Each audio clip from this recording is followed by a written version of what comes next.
আমার কথা বললো যে আমার একটু সংকোচ বোধ হয়। হ্যাঁ, কাজ করেছে অনেক, দীর্ঘ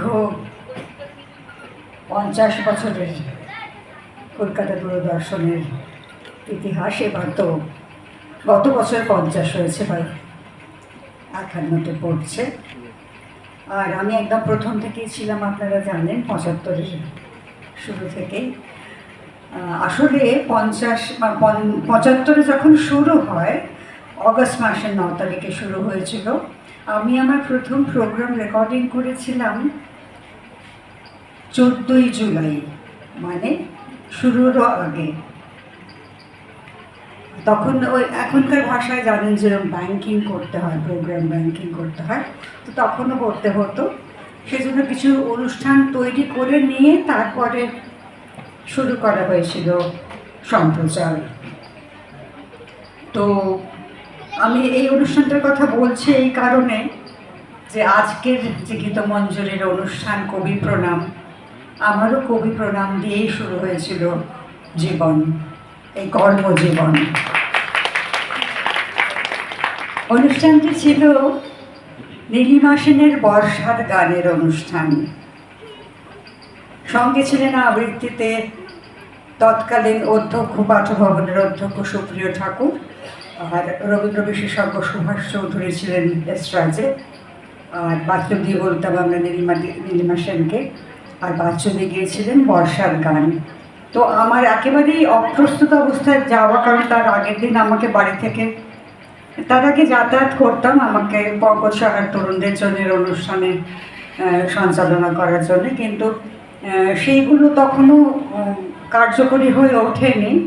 কিন্তু এই দিন আমাকে, তার আগের দিন এসে আমাকে শর্মিষ্ঠা দাশগুপ্ত ছিলেন, পঙ্কজ সাহাকে তখন সহযোগিতা করতেন। তো উনি বললেন যে কালকে চলে আসবি, শান্তিনিকেতন থেকে তোর চেনা চেনা লোকেরা আসছে, আর সঞ্চালনা করতে হবে, উপস্থাপনা কথাটা তখন, এবং কম্পেয়ার, ইংরেজিতে কম্পেয়ার কথাটা আমরা ব্যবহার করতাম, এখন যেমন অ্যাঙ্কার কথাটা ব্যবহার হয়।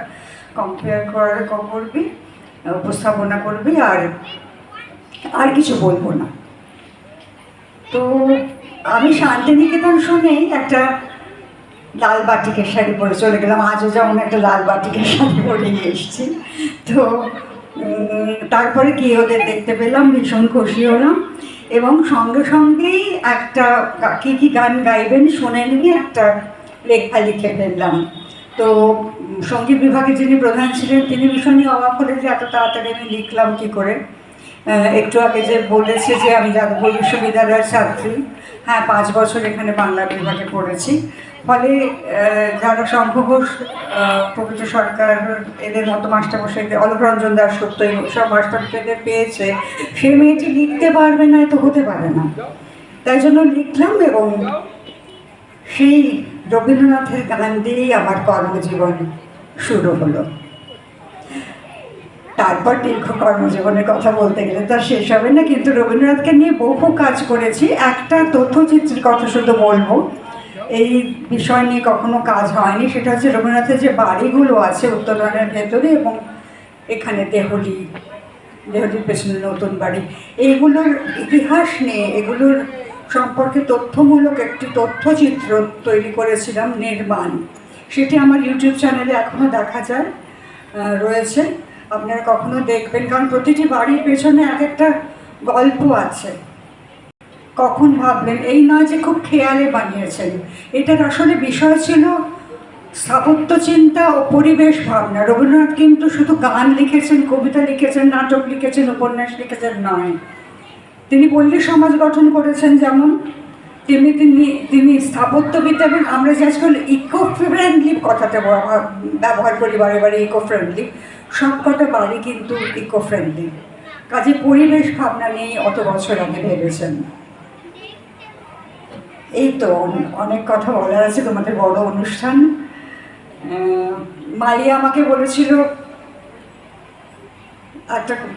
একটু কবিতা যদি বলি, একটা কবিতা বলার জায়গা নয়, কবিতা বলার জন্য তো আজকে গান গাওয়ার জন্য অনেকে রয়েছেন, তাও আমি ছোট করে একটু বলছি।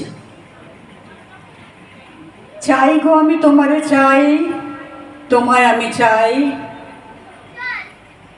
এই কথাটি বলতে যেন পাই।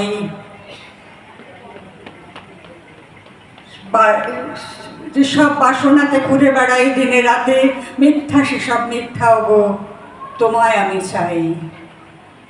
রাত্রি যেমন লুকিয়ে রাখে আদর প্রার্থনায়, তেমনি গভীর মোহের মাঝে তোমায় আমি চাই। শান্তি তবু চায় সে প্রাণে, তবু তোমায় আমি আঘাত করি, তোমায় আমি চাই। চাই গো আমি তোমারে চাই, তোমায় আমি চাই।